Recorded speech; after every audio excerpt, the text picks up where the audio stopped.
Folks, time for today's edition of Roland Martin Unfiltered. Thousands march in D.C. against Judge Brett Kavanaugh, while GOP senators accept the sham FBI investigation that didn't even bother to interview the woman who accused him of sexual assault. Our cameras were on Capitol Hill, and you will hear the voices of folks who are protesting. The fate of the cop who killed Laquan McDonald has gone to the jury. We'll have a live report from Chicago. Also, the Dallas Police Department and the Dallas DA are refusing to release records on the cop who gunned down Botham Jean in his own apartment. We'll hear from the family's lawyer, Lee Merritt. Also, you remember when Donald Trump asked African Americans, what the hell do you have to lose? Well, the Congressional Black Caucus has dropped a new video that says a hell of a whole lot. And speaking of Trump, he might be getting poor as a result how his hotels are getting the media richer. We'll talk with the head of Media America here to break it down. Folks, it's time to bring the funk on Roland Martin Unfiltered. Let's go.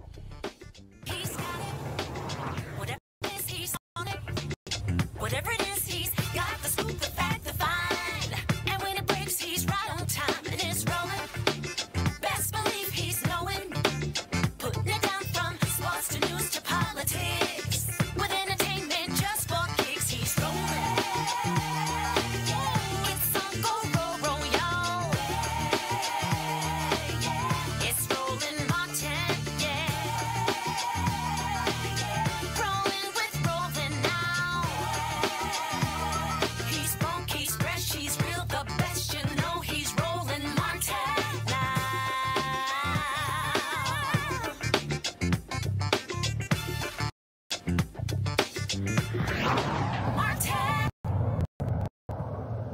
Nomination of Brett Kavanaugh to the Supreme Court is on its way to the floor of the United States Senate after the vote of committee cleared Brett Kavanaugh when it came to the issue of sexual assault. Here's part of the problem, though. The woman who accused him of sexual assault, who appeared before Congress, who testified before Congress, was never interviewed by the FBI. We also know that 40 other people who might have had details about what he did also were not interviewed. So what's going on here? Asked to withdraw by the National Council of Churches. His partisan behavior condemned by thousands of lawyers and law professors. Even a group of nuns said he should not be confirmed. And a former Supreme Court justice says he should not be confirmed. But the Republican Party says, doesn't matter, we're going to move forward. Well, on Capitol Hill, thousands of folks, largely led by the Women's March, they turned out to protest there. Check this out.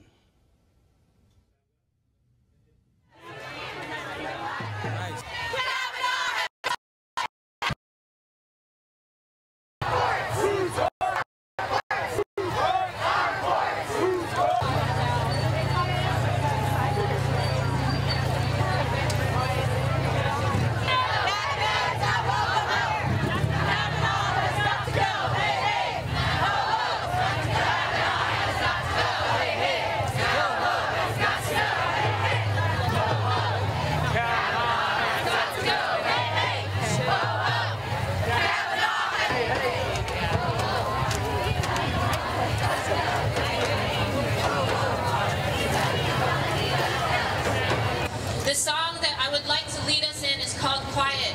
We're here today because I do not think it's right to confirm a judge who is clearly partisan. I'm here today for cause and the injustice for them trying to put in a justice or a judge that's going to be here forever. If for no other reason than the fact that his temperament and his political views and his partisanship, that is enough to not have him be over any court system for the rest of his life. So I am here to support this and not to have Kavanaugh in, and that is my reason for protesting today, and I will keep on protesting every day as I started out with the Million Women's March many, many years ago. We're essentially just protesting Kavanaugh being on the Supreme Court today. We think that it's imperative that we believe women when they talk about their sexual experiences, and for him in the Supreme Court. I'm here to stand grandmothers, mothers, aunts, nieces, daughters, godchildren who have been maligned by this whole pig who's a sexual predator in the White House with his cohorts. And it's time that all women, I don't care what color, what age, stand up and get rid of every Republican anywhere, because they are about destroying us and taking us back to 1700.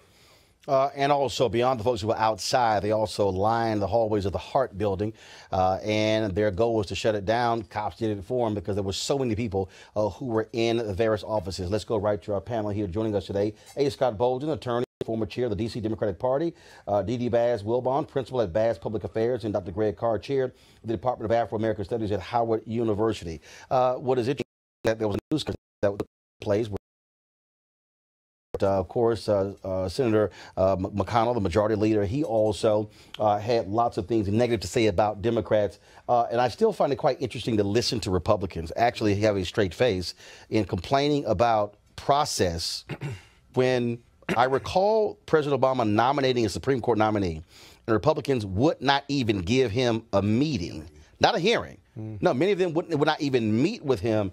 And so it's a little hard for me to listen to somebody talk about process when they said the hell with a process and held a seat open for 243 days and were proud to deny a president elected twice by the people who won the Electoral College and the popular vote, unlike Donald Trump. Scott? Yeah, really, it is the height of hypocrisy and the depth of the GOP.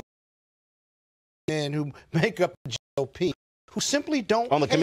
committee, who simply don't care. You see the women, men, white and black protesting. You see that the judicial temperament issue, watch this, and his misleading or lies about his drinking have now dominated the protests. Not the fact that he allegedly assaulted this woman 36 years ago. And the GOP anger is directed at the Dems, but it's only directed at the Dems because they cannot direct it at her directly or specifically. So the angst they have towards the Dem is really angst they have towards her. Didi, is it a real investigation when the White House limits the scope of the investigation and they don't even interview Dr. Ford, who accused him of sexual assault? I think the investigation, this is like the 7th FBI investigation that they've done for correct.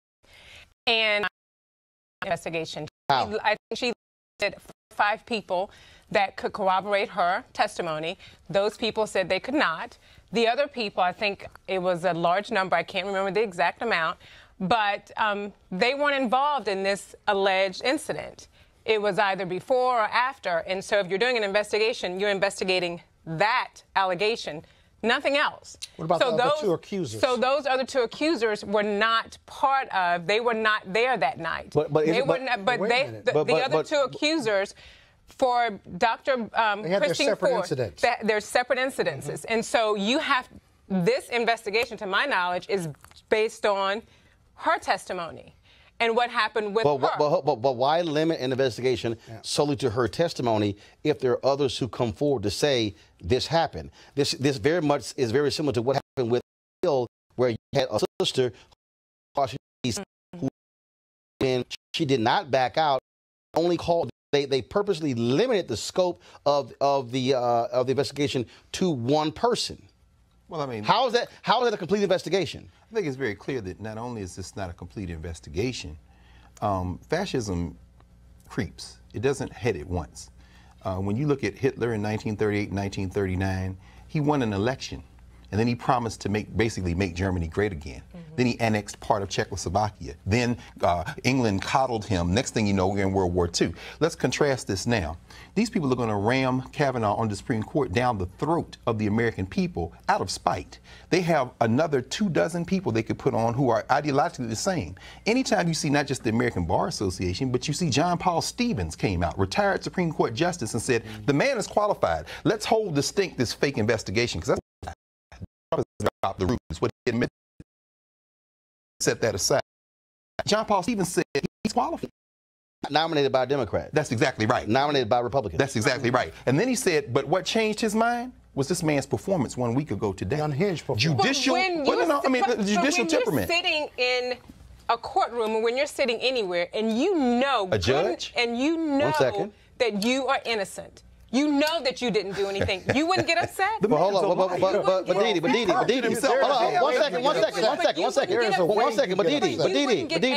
Didi, had somebody operated the exact same way he did, he would admonish that person in a courtroom for their tone, for their tenor, for their attitude. That's what he would do. How do you know that? Okay, Scott, you're a lawyer. Okay.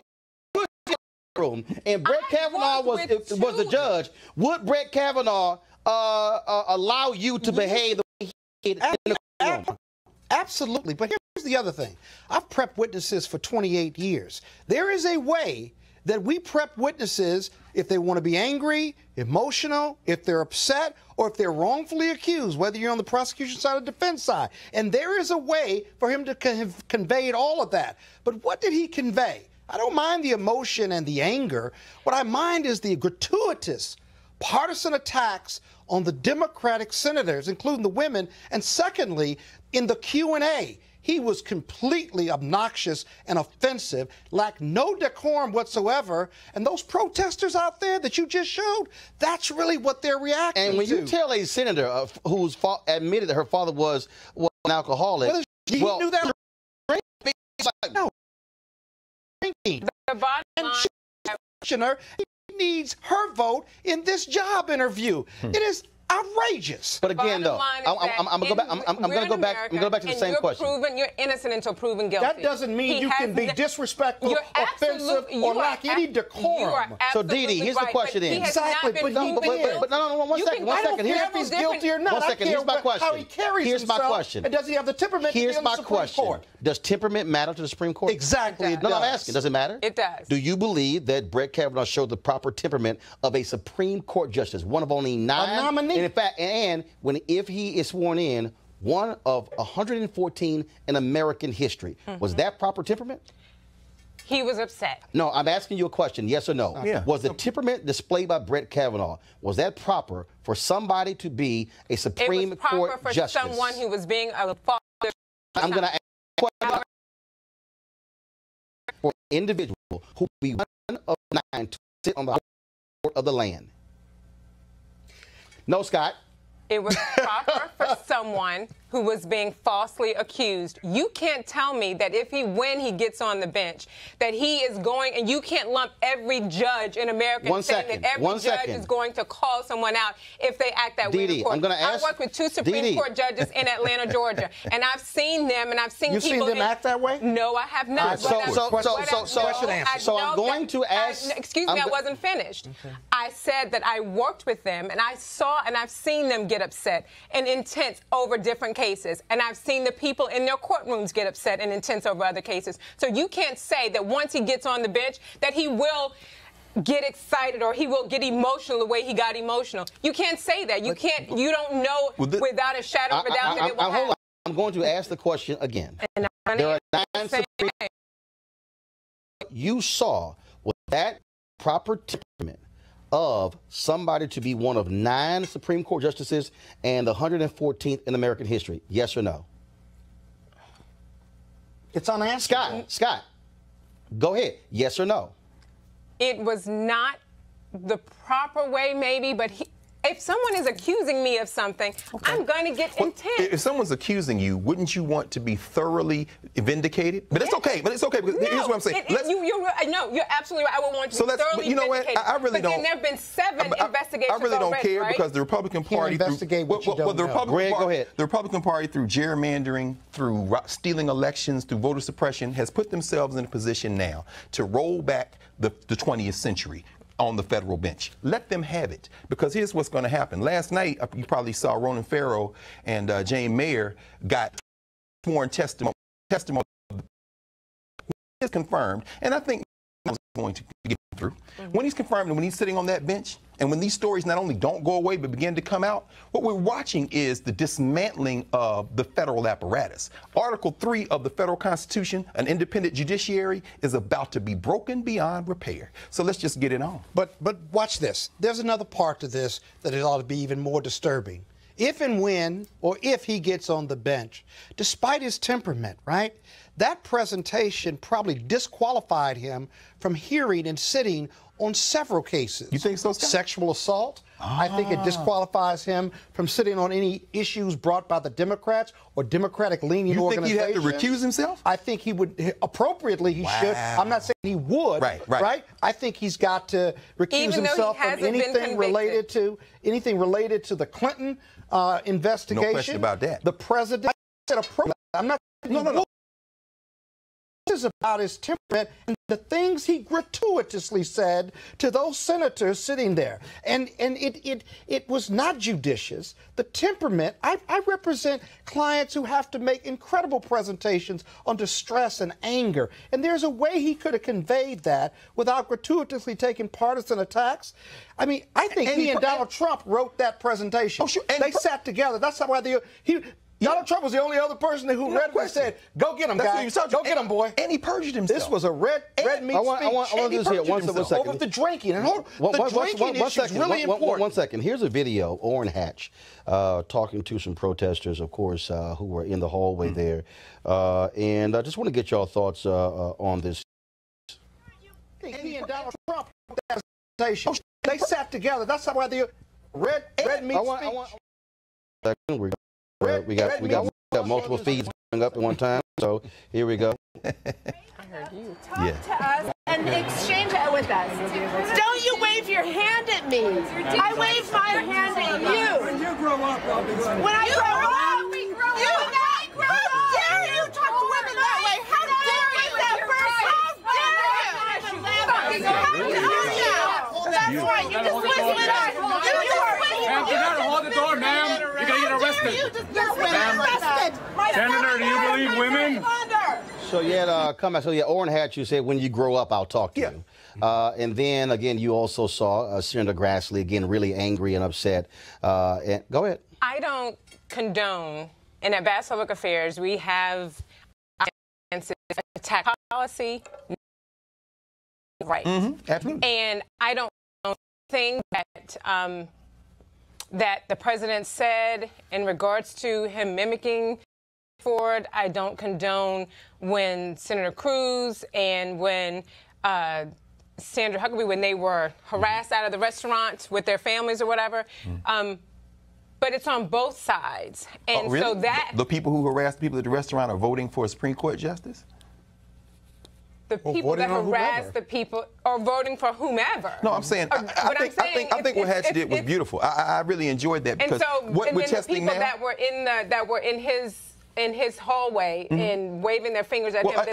Actually, he was in their hallway. At least that way I understand the federal government. Yeah. But you know, it's okay. But I'm saying I'm enjoying this in one way. Okay. We're about to test the foundations of American democracy. These elite white male supremacists don't care.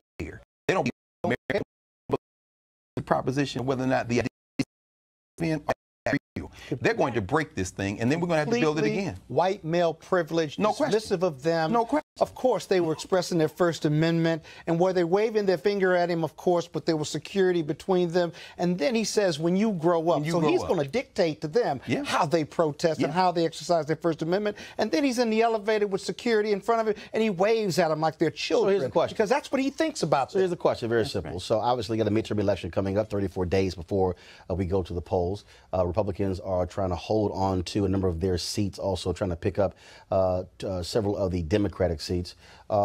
Which side do you think benefits greatly from this Brett Kavanaugh hearing? Do you believe that it is going to inspire more conservatives to come out and vote, or do you believe the polling numbers which are showing that the Republicans are losing women, especially white women, now down 18 points? Will that number go?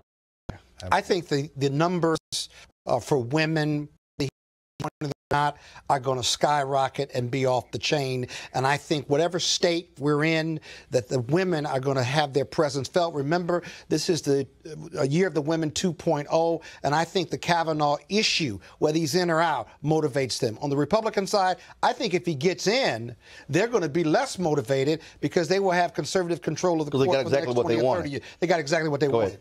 I think that I think people are going to vote for and vote on their values. I think that with the election coming up, people are going to stand by what they believe, whether he gets in or whether he does not get in. And I think that... But turnout, it means everything. And I think that's what this question is about. Turnout, it does mean everything. You're absolutely right. And I think that more people, I have two 16-year-olds and a 19-year-old who are really getting into politics. And I think that people are paying attention, people are listening, and be adults about it, and together and be respectful of each other, I think we'll get to exactly where we want to go. Well, the respectful would have been great if they actually gave President Obama an actual hearing with Supreme Court nominee. Actually, no. They could have voted him down. But one second. You're absolutely right. They could have voted him down. And so what the Republicans did, as a conservative, I'm not going to sit here and say that it was right, because it wasn't right. They could have voted, and they didn't vote. They should have voted. They should have given them an opportunity to vote. Absolutely. But what the Democrats are doing right now, it's okay to run a man's name through the mud with no evidence. Well, I mean, that's no. okay. Well, Who ran his name through the mud? Let's not even. that narrative. One thing the Democrats did. Greg. Let's not even entertain that false. Let's not even entertain that false equivalency. Well, it is. Greg, as we say, Roland Fair, they're calling that real nervous. Don't come out. Let's just. But first thing is, most people are not going to vote. period. What are you talking about? No. Well, yeah, first of all, if you look at the numbers, you have more than the majority of Americans who will not vote. But of the people who are going to vote, and that's the question. Right. I do believe, I think you're going to see extreme turnout on the Democratic side. And again, the issue is going to be, well, first of all, we're going to see, you go to my, Henry, go to my iPad, you'll see this is from the New York Times story today showing who voted in 2016. Wow. Black women, 94% for, first of all, I had a Republican official who told me black women hate Republicans more than any other group in America. No question. This poll shows that black women, 94% for Clinton, black men, 82% for Clinton. Hispanic women were next at 68%, Hispanic men, 63%, white women, 43% for Clinton, 52% for Donald Trump, white men, 62-31 for Donald Trump, and others, 61-31. The key is going to be an increase in the district. But what is going to happen with white women? First of all, white men are probably going to be the same numbers for Republicans over Democrats. That's right. But what happens with white women? Will you see them energize and turn out? That's going to be the question. Final comment before I go to the next story. Very quickly, the white women, that number is going to decrease, but if we're only white people voting, the Republicans are safe. It's going to be about turnout, and the local elections are going to mean a whole lot more. The Republicans are probably going to lose the House. The Senate is up for grabs. Beto O'Rourke looks like he might be up in Texas, but Stacey Abrams is fighting a guy who every commercial he has got a gun across his lap. White supremacy is going to be tested in this election, and the way it's looking, I think it's a toss-up, really. All right, then, folks, let's go to the Chicago, where the fate of former Chicago cop Jason Van Dyke, who shot and killed Laquan McDonald, is now in the hands of the jury. While Van Dyke is on trial for first-degree murder, the judge told the jury they could also find Van Dyke guilty of second-degree murder, which is a much shorter sentence. Here with the latest from Chicago, Domite Pongo. Domite, what took place in the courtroom today? And also, is this question? Domite, and thanks, Roland, for Domite. having me on. I keep saying Domite because I keep, but I got to go ahead. No, it's no problem at all. But a lot happened in court today. The defense and the prosecution gave their closing arguments. The defense appealed to the humanity of Jason Van Dyke. They said that Jason Van Dyke is a man who doesn't need to be, for the rest of his life, identified as a murderer. They said that Van Dyke, if Laquan was a Boy Scout, maybe this would have been a wrong shooting, but he was a troubled child. And they also say that Jason Van Dyke followed his training. Well, the prosecution says Jason Van Dyke didn't know anything about Laquan McDonald's background, right? They said when he came to that shooting, he already knew that he was going to shoot him, using the quote that the psychologist that the defense called, "We're going to have to shoot this guy." The defense is saying that, and people defending Jason Van Dyke is saying that statement was taken out of context. It was mostly out of shock. A few other things really quickly that the prosecution outlined. They said that Jason Van Dyke didn't take time to reassess the situation the way his partners did. About 25 seconds after this whole ordeal, a taser arrived at the scene, which is something that the other officers called for. And again, is this jury sequestered, or are they allowed to go home, allowed to see news? What's the case with the jury? The jury is being sequestered.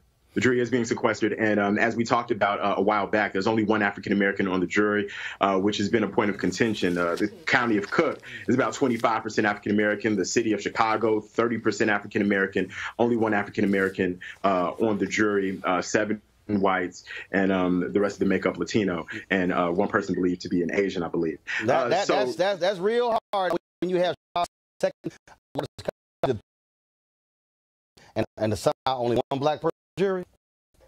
Yeah, especially in a case that's as racially charged as this. That has been something that people have really been looking at rather closely. And right now, I'm getting notes from activists who say that at 6:30 Chicago time in the South Shore neighborhood on the city south side, and a protest at 71st and Chappelle, a demonstration is already being planned. Chicago police officers have deployed thousands of police officers on 12-hour shifts. Days off have been canceled. They're expecting over the next few days a lot of activity. And this weekend is the Chicago Marathon, a popular event in the city of Chicago. So that's something activists in this city are known to disrupt large events to get the attention of lawmakers, and police are ready to respond to that type of thing. So it's going to be something to pay attention to for the next few days. All right. Domite, we certainly appreciate it. Thanks a bunch. We'll be watching this verdict to see what takes place. All right, thank you, Roland. A lot to cover here, so I look forward to breaking it all down with you. All right, thanks a bunch, folks. Let's now go to Dallas, where the city of Dallas and the Dallas County DA, they're trying to keep public records in the Botham Jean. The city has received 41 requests ranging from the officers' personnel files to 911 calls made after the shooting to what time she punched her time clock in and out on the day of the shooting. Yet the city attorney's office is seeking to deny them all.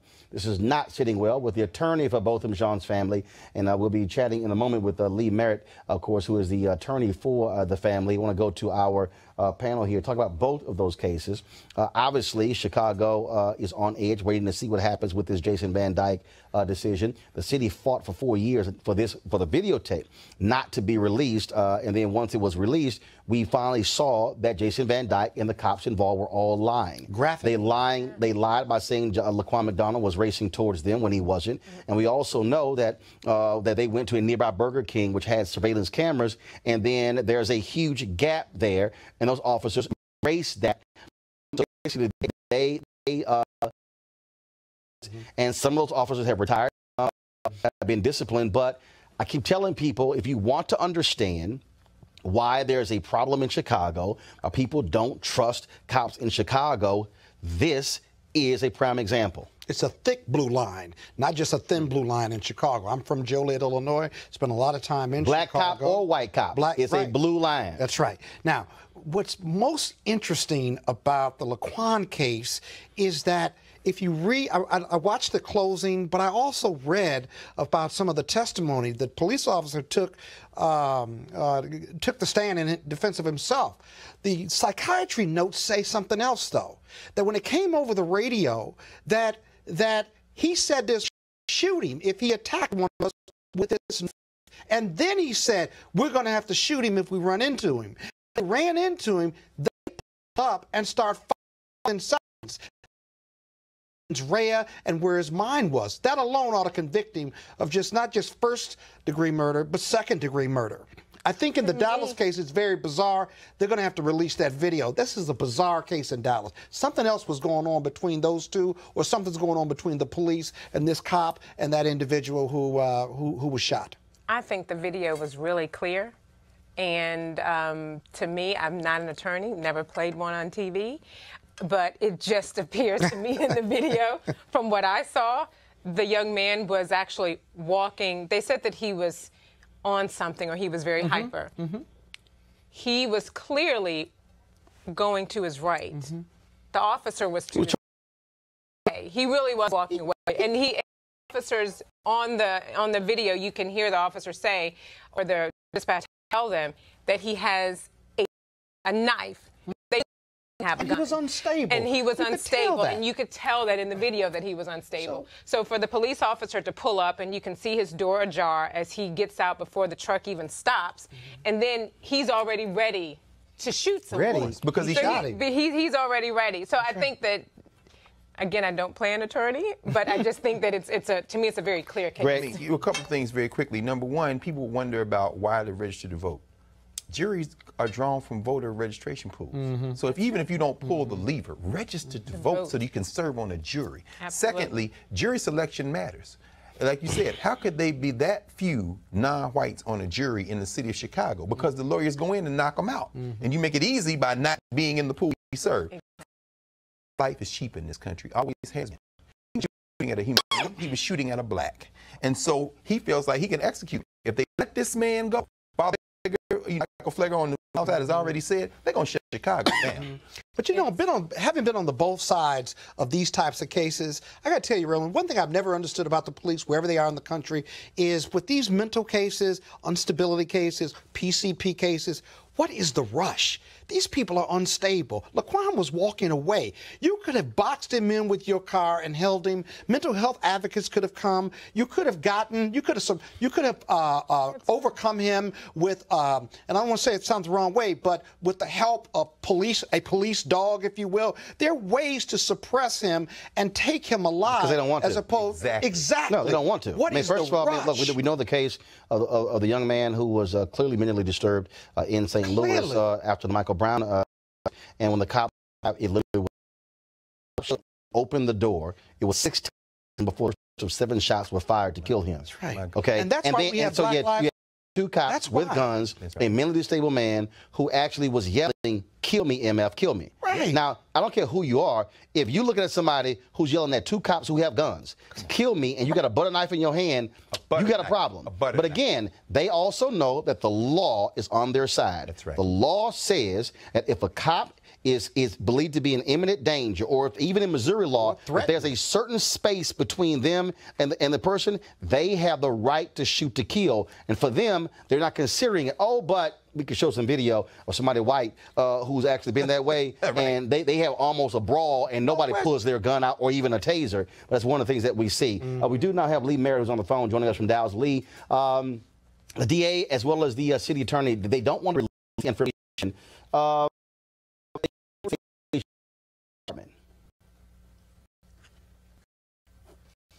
Lee? Yeah, can you hear me? Yes, Hello? now I can. Go ahead. Yeah, the truth is the Dallas Police Department is releasing information that they believe would be exculpatory towards Amber Guyger. The DA has always followed a strict policy of not releasing information.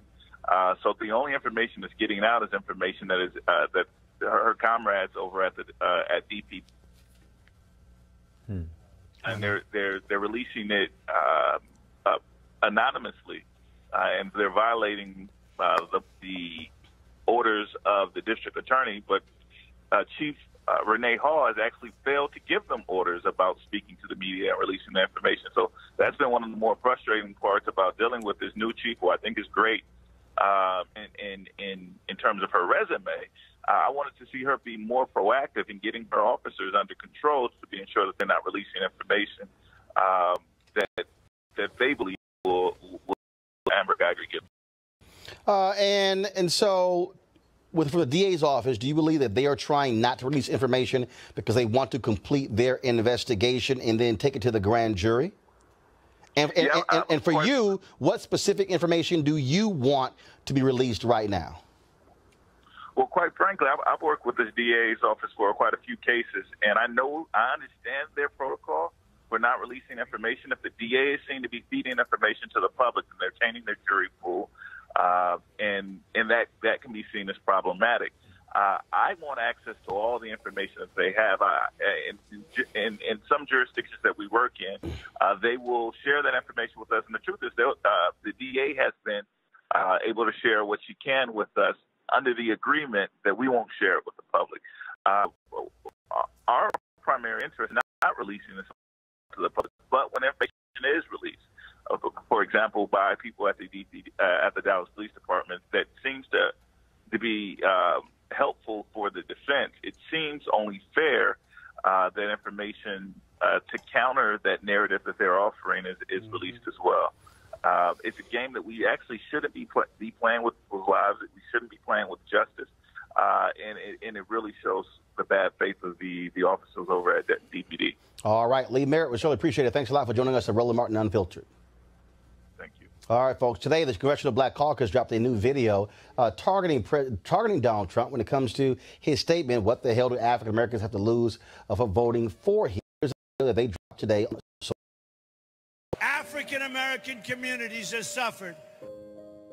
What the hell do you have to lose by trying something new like Trump? Donald Trump and leaders of the Congressional Black Caucus met at the White House. We brought him this book, 130-page policy document. We wanted to answer for him the question of what do we have to lose?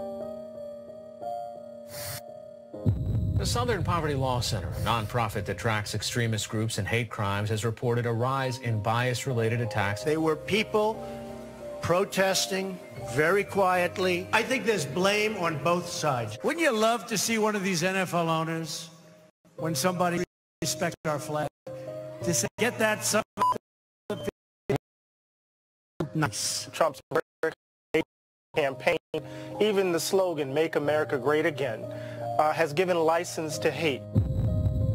Attorney General Jeff Sessions is ordering prosecutors to go after the toughest possible sentences, including those with mandatory minimums. The new Trump administration plan would raise the rent for people living in public housing. The Trump administration today reversed an Obama-era policy that encouraged colleges to consider race as a factor in admissions. His presidency is a step backwards for race relations in America.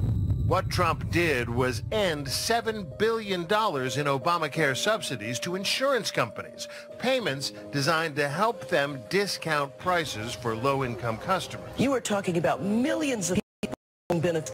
Not just people, employer-based insurance. The insurance subsidies that are helping millions of Americans afford insurance. It would end the Medicaid expansion, and it would allow higher premiums for people with pre-existing conditions. What about that improves health care? The decrease of the black unemployment rate has slowed under Donald Trump. Americans earning less than $75,000 would face substantial tax increases. Trump has a program or policies that are not benefiting African Americans. This commission was set up specifically to manufacture evidence of voter fraud in order to suppress the votes of minority voters. I don't think that we can trust our president when it comes to protecting voting rights. President Trump has only been in office for 9 months, and he's nominated a number of nominees. 4 of them have been found unqualified. 90% of the nominees are white, 80% are male. Some of them are far right. The person who had his blog suppressed. The president, in fact, should not be the subject of a criminal investigation, which the president is right now. Donald Trump's lies just passed a milestone, crossing the 2,000 mark. 3,000, 4,000. This Russia thing with Trump and Russia is a made-up story. I believe there was collusion. Donald Trump obviously is in debt to Vladimir Putin. What the hell do you have to lose?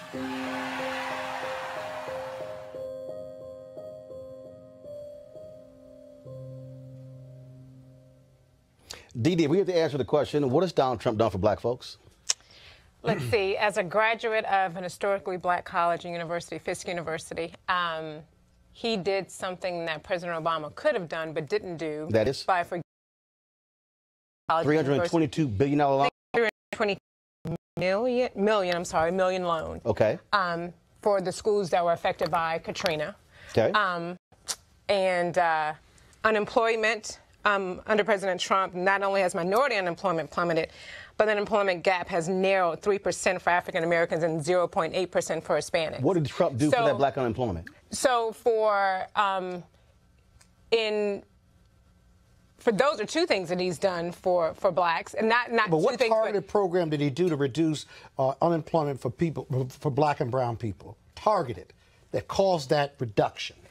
I can't tell you exactly what. I don't have that in my notes, but in regards to black Americans, in regards to Americans, period, for me and my family, in terms of our safety, I do feel somewhat safer. What safety? In the building of the wall or making sure that and keeping America first, that, in my opinion, has resonated with me. No. Hold on. America first. Hold on, Scott. Hold up. How are we safer? Because when we say safer, how are we safer when you have an attorney general? But you can't. Hold on, one second. People are shooting. So, hold on, one second. You just said. Okay. Me and my family are safer. I said we feel safer. Okay, and so I'm asking you the question: how are you safer? Then you reference a wall. A wall hasn't been built. And it hasn't been built. And so let me. So how is a non-existent wall making you safer? Is that he is making waves in terms of trying to keep America safe and keeping America first. And for me, that's important. No. Again, hold up. I'm asking again, how? I don't want a phrase. Right. I want an actual example. How? He said when he the wall, or he wanted to keep America safe. In doing so, he's been trying to make strides of doing that. But you can't, things don't happen automatically, and you do have to work towards certain things.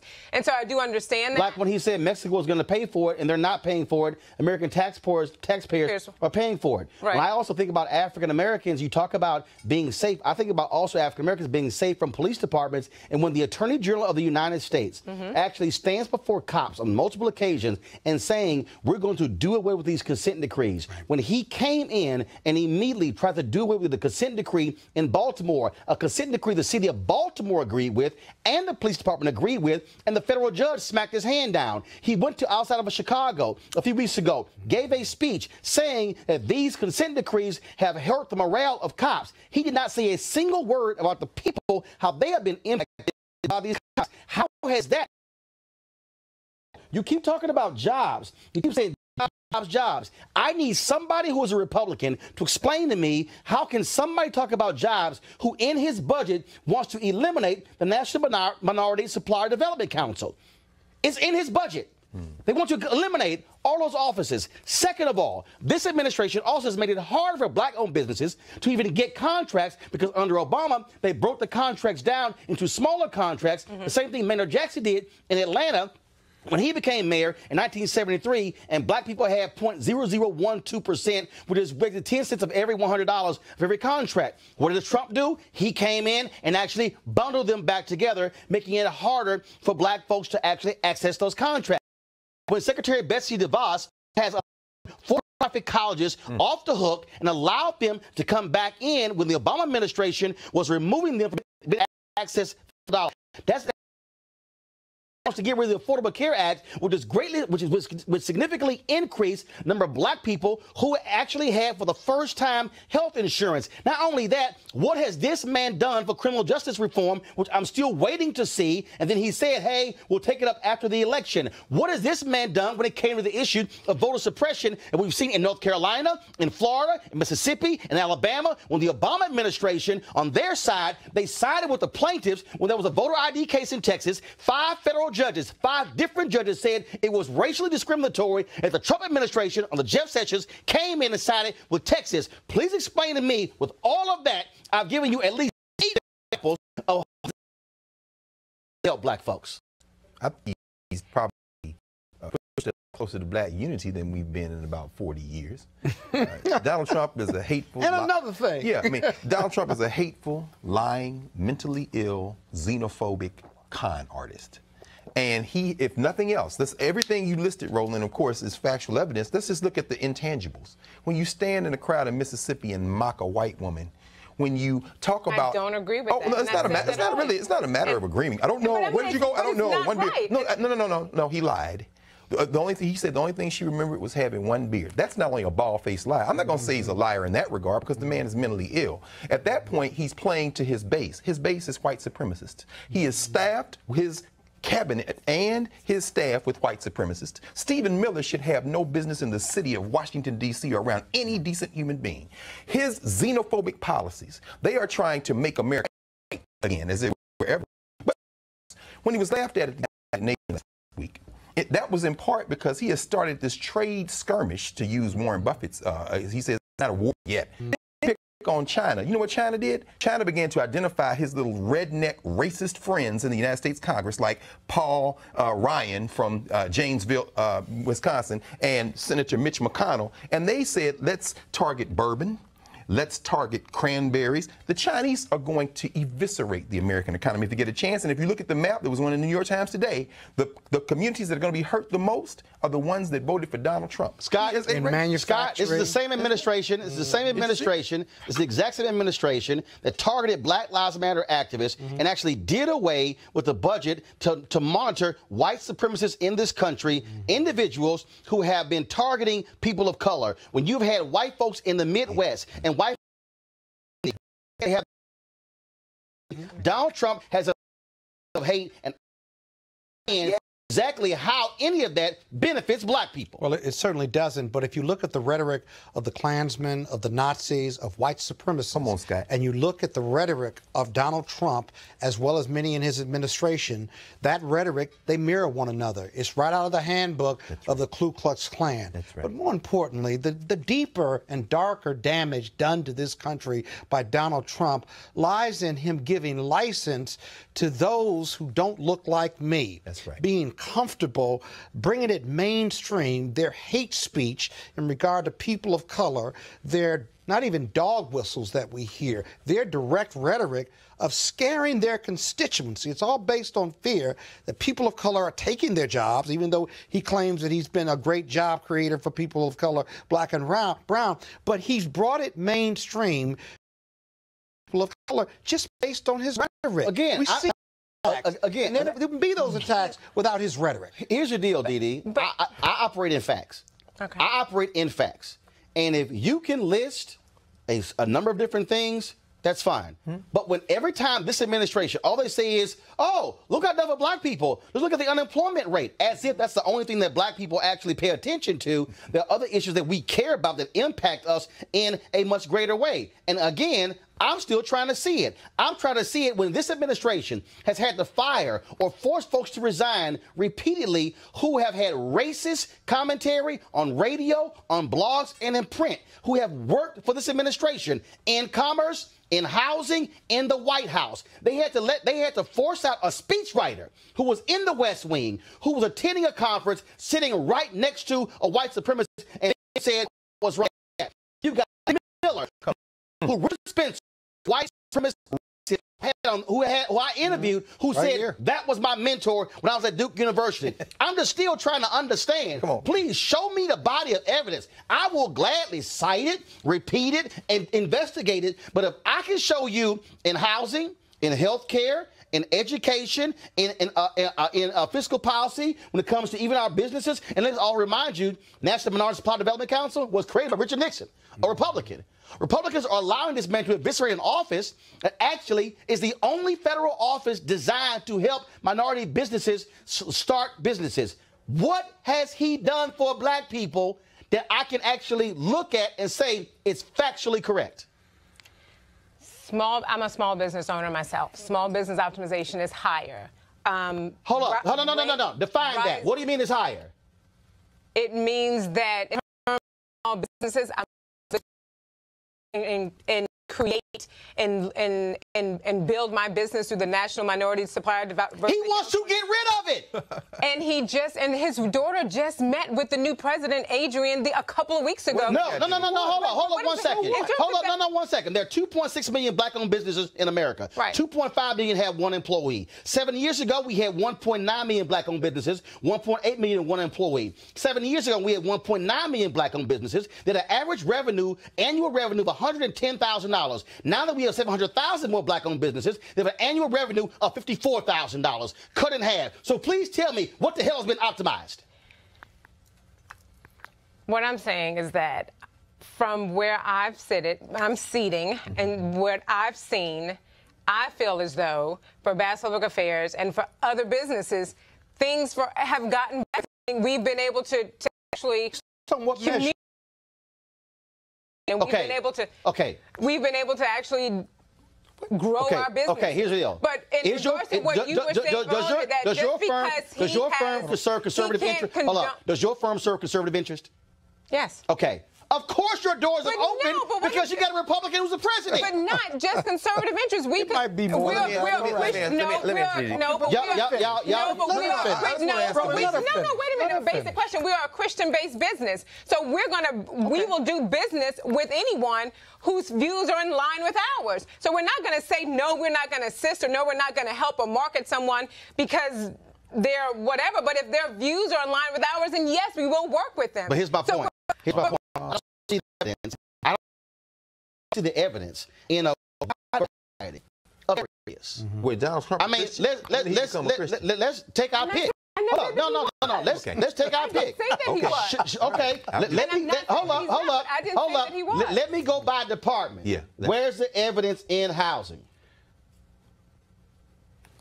Well, he's raising rents. No. Where's the evidence in commerce?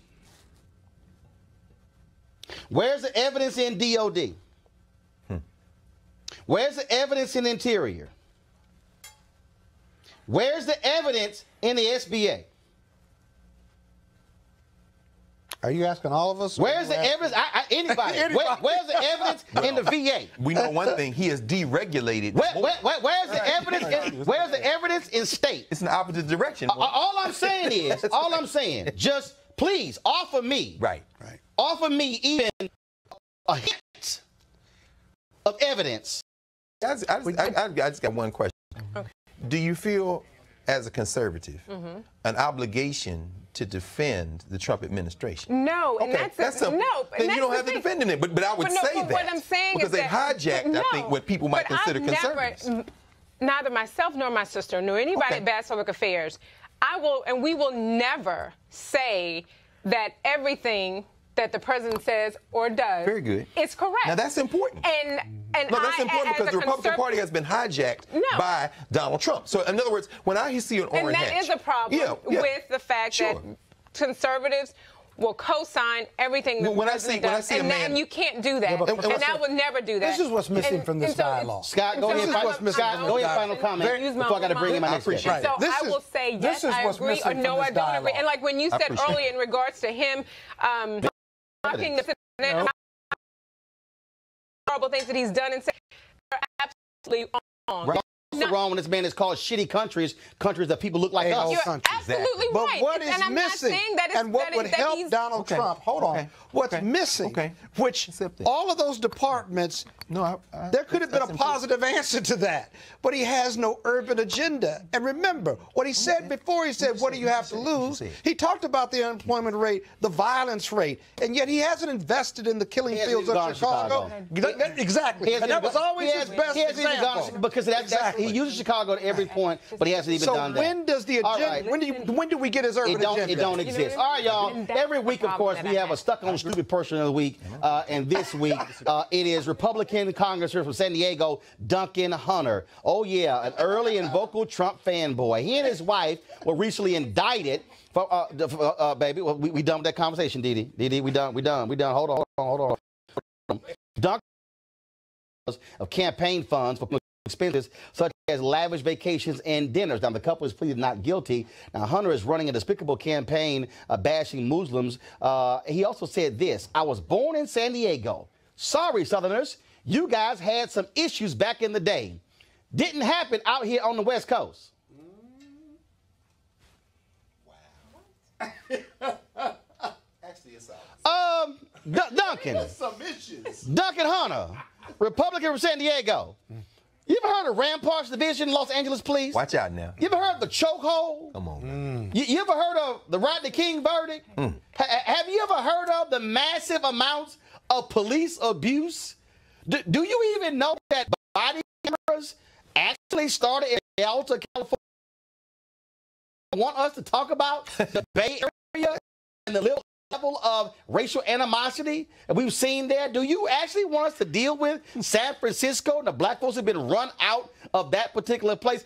Do you want to talk about the brother who was killed by the cops in his grandmother's backyard in Sacramento, California? Would you like for me to go up and down the West Coast? How in the hell you want to say it only happened to the Southerners as somehow California has been this oasis of love for black folks and racial unity? That's why Congressman Duncan Hunter of San Diego is our stuck on stupid person of the week.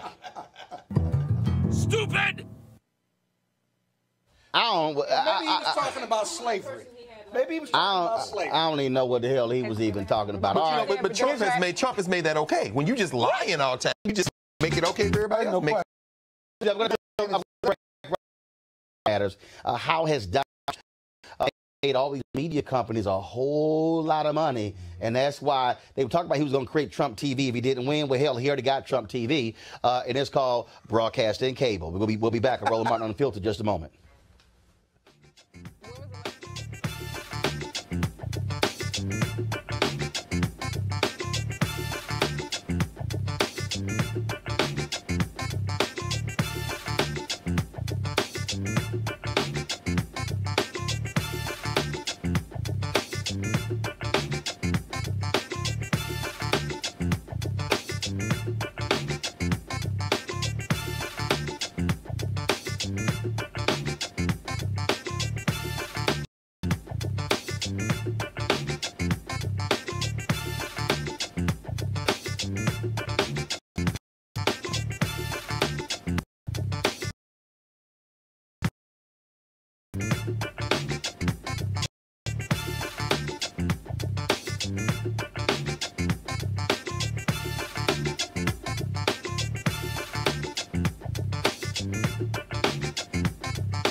HBCU school, of course, founded in 1876, is a member of the Texas A&M University system and the Thurgood Marshall College Fund as well. So if you want to support Prairie View, go to pvamu.edu.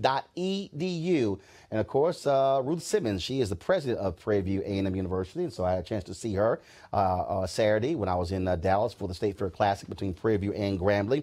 And so looking forward to having her on the show as well. All right, folks, we talked about yesterday how essentially media in this country has become Trump TV. And it was Ted Koppel, who was on a panel with Brian Stetler of CNN and others, where he criticized CNN, saying, look, you guys do these panels, you do Trump all day, every day, because the amount of money that you are making. Well, that's absolutely true. When you look at ratings across the board, all the networks, ratings are up. Folks cannot get enough of the circus that we see at 1600 Pennsylvania Avenue. Right now is yep, you got it. I'm just double checking, of course. They hit Media America. They monitor the right-wing media and calls out their lies. Now, let me also be clear. So, Didi, your boy Brent Bozell of Media Research, who talks about the left, he won't bring his ass on this show because he's scared. I don't know what his problem is. And so I'm sure you were thinking why we would have Media Matters. So if you do know Brent, tell him he's more than welcome to come on this show. I don't know if he can handle his heat because he's a little bit more comfortable when he goes on Lou Dobbs' show. But I'm more than happy to have y'all from the Media Research Center come on the show, even your site, newsbusters.org, who gets all kind of stuff wrong all the time. But if y'all want some of this to bring the funk, come on. I welcome you at any time. Oh, by the way, y'all, Dinesh D'Souza, who agreed to debate me. Yes. So, Dinesh, you might want to come on here. Well, and why I'm at it, Charlie Kirk and Candace Owens, y'all been running y'all mouth debating everybody else. I've been challenging debate for the last month, and y'all been running. If y'all want to sit here and debate, and see, I don't have to debate one of y'all. I'll actually debate both of y'all at the same time. And hell, y'all can bring two friends with you. 4 of y'all against me is really unfair for y'all. So if y'all want to debate, any of y'all, say it again. Attack policy, not people. Oh, no. No, you're not attacking people. Hold on, I ain't attacking people. I'm calling folks out who call other people out. Hold on, no. I'm calling names because we call it roll call. Roll call. So the deal is simple. If you out there want to challenge everybody else, if you want some of this, I'm going to call you out by name. Brent Bozell, anytime. Dinesh, anytime. Charlie Kirk, anytime. Candace Owens, anytime. Come on. Roland Martin. That's all I'm saying. You sound like Rakim, 7 MCs. That's all Put them I'm in a line. So I'll be specific. Because, see, they don't want any of this. But I'm more than welcome to have a conversation with them here. Hell, I go to their office. They want to have that conversation. I'm all right. So, in your estimation, look, I said this during the election. Media companies would love a Trump presidency because they knew it was going to be the realest reality TV having a fake billionaire who is in the Oval Office, a reality TV star, be president because it would be something nuts every day. Yeah, I mean, and Les Moonves during the campaign, during a shareholders call, actually admitted it. He said Donald Trump may be bad for America, but he's great for CBS. And that's totally true, and it's completely reflected in their coverage today. Almost all of it is sort of continuing this larger storyline where Trump is basically, they try to portray him as a villain. That's what they want to do. It's a storyline. He is a villain. And it's about creating that people they hire even fit certain roles. So the best example of you were referencing CNN before, is they actually created a job description, not for a conservative commentator or somebody to advocate for one idea over another, but literally the job description is to be a pro-Trump person. You only have to defend the president. That is and you have to do it a certain way. I know for a fact that CNN producers and bookers told Shermichael Singleton that one of the reasons they were not booking him more because he wasn't like Paris Denard. Robert Pinion, another conservative. They felt that he was too even-keeled. They wanted somebody who was going to be a vigorous defender of Donald Trump. Here were two black men who are conservatives, who are Republicans, who they felt, CNN felt, you're not sufficiently pro-Trump, so we're not going to book you. Right, and instead they want people like Jeffrey Lord, right, who would only, it doesn't matter what was said, what was done, you could deny reality in order to fill the storyline. That there's a lot of real news there. And I've always maintained that, it's an excuse to say, well, it's interesting, this is what people want to pay attention to. And I just think that's a bunch of nonsense, because if you look at the way that they treat hurricanes, right? The only thing that ever seems to get more attention than Donald Trump is a hurricane. And there's no real reason to cover a guy standing on a beach except that they've built the drama around it. And they could make that kind of intensity around any story that they really wanted. You know, a glacier falling off the side of the Arctic, you could make interesting if they wanted to. But right now, yes, you can make poverty interesting. You can actually make that's exactly right. You can actually make what's happening in terms of all these people who actually thought Donald Trump was going to save their cities, like the carrier workers. I'm just saying. But see, but the other thing to me is also this notion of people who don't understand. I mean, look how long it took the media to say Trump lies. Okay, I was probably one of the first to actually say, "Oh, not the lie is." It's not a lie because in order for me to call it a lie, I must know the intent of the person and what they were saying. And hell, if we know you ain't telling the truth, we call it a lie. And you had media companies who they would not say it. And finally, once I think he probably hit about 1,000 lies, because he's now past 4,000 lies. They finally went, hell, just call it a lie because ain't no sense in us. And we would call it Trump Lives Matter the week after the election. Right. That's right. Yeah, I mean, I think what's reflected there in that part of it is that what they haven't figured out, and this is across all journalism and news media, is that they haven't figured out how to deal with a bad faith individual, right? They know how to deal with people that are far on the ideologies one way or another. They know how to deal with false equivalencies, but they don't really know how to interact with somebody. About Trump, that's the entire Trump administration, right? Like, they don't know how to cover when sources that they typically would have previously relied on are actually stuff in bad faith to create a Trump that then respond to. That's the part that's still so troubling about it. It's not just the share of voice that Trump consumes in terms of the overall conversation. It's that they actually haven't quite figured out how to deal with bad faith individuals in their coverage. Well, and I think that is because, frankly, the way the media played this game. Look, I spent 6 years at CNN, and I saw it up close and personal. They would say, well, what's your side? What's your side? Sometimes, okay, a fact doesn't have a side. Right. There's only one side. That's true. Was factual. And so if you tell me that we increased spending by $500 million, and I go check it, and I see it was increased by $150 million, that's a lie. Yep. And so we're out of time. Thank you very much. As opposed to be honest, part of the problem is you got a bunch of these anchors on these cable networks who are not well-versed people, who don't know facts, so therefore they can't do real-time fact checks when somebody lies in front of them because they've been, frankly, depending on a producer who you don't see hand them little blue cards, tell them what to ask on television. Wow. That's totally true, and I think what you were getting to too is this idea that they're so concerned about cries of liberal bias, that they're biased, that they do engage in false equivalencies. So a large part is they don't have the resources to do it, and I bet even if many of them did know something was a lie, they still wouldn't call it out, or if it wasn't true, they still wouldn't call it out because they're too afraid to be viewed as political one way or another. And the part that really concerns me is that's a working the ref strategy that the right wing started in the 90s, and now they're the same thing on the social media front, right? The way they're saying Facebook and Google are out there to get them, and that's the same that was deployed to do the same thing on social media. That is the media landscape. So.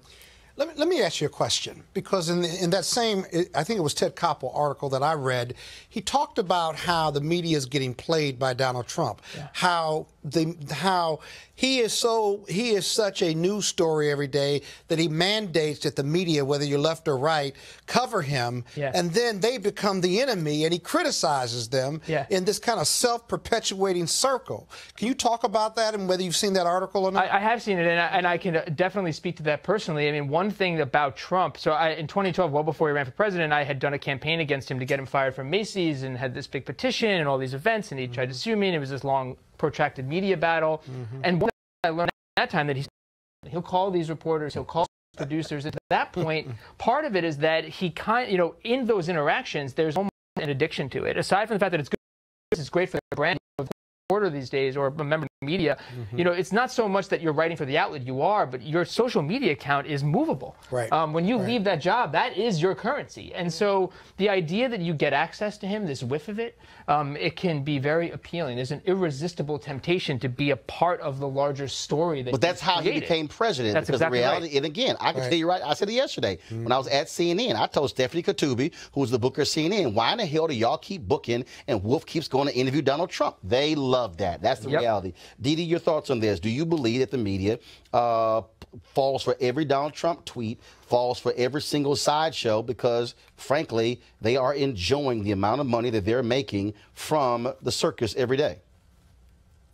Anybody's going to enjoy. I don't think that I'm going to agree. I don't think you should agree with everything just because he's the president or just because you're a conservative.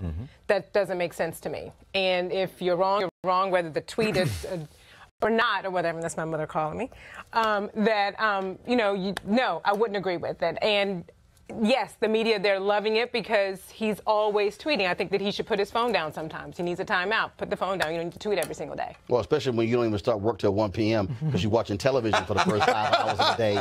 Greg, go ahead. Let me ask, in terms of media matters, it's very interesting because a couple of things. Broadcast media, like we saw yesterday, April Ryan and Aisha Rasco, who led out, shout out Howard University, one of my former students. It's you? Yeah, you know. You brother. know? You know, brother. but they took on Sarah Huckabee. So my first question would be, what is the responsibility of the so-called mainstream media, meaning cable, broadcast television? And the second question is in terms of media mattering. Roland Martin, the internet.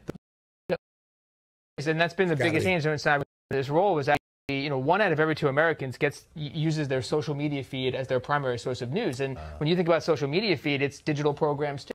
I mean, that is the lens through which they see the world. That is the ball game. And so a lot of what we're talking about is legacy media, and that's not to dismiss it, but that is the future really is social media, and a large part of it is why Trump is also so powerful these days, at least in terms of his ability to shape the stories. But a couple of things. The mistake that they made yesterday in questioning Sarah Sanders, and that was a mistake. By tagging on Hillary Clinton and Bill Clinton, they gave Sarah Huckabee the out. That was a mistake. The reality is this here. See, the way I operate is if I know that you're going to somehow switch the story, I'm not going to let you switch. They ignored her question about the Central Park 5 because they added the first sister who asked the question, she mentioned Hillary Clinton. April added Bill Clinton. That's what Sarah Huckabee Sanders jumped on. So they allowed. So that gave her the out. So they also, when I see these time by tagging on something else, it's an absolute issue. And so that's the one mistake they also do. And it's also interesting when you talk about that to these other outlets. It's very simple. It's interesting. All of these media writers, we've been on the air now 1 month.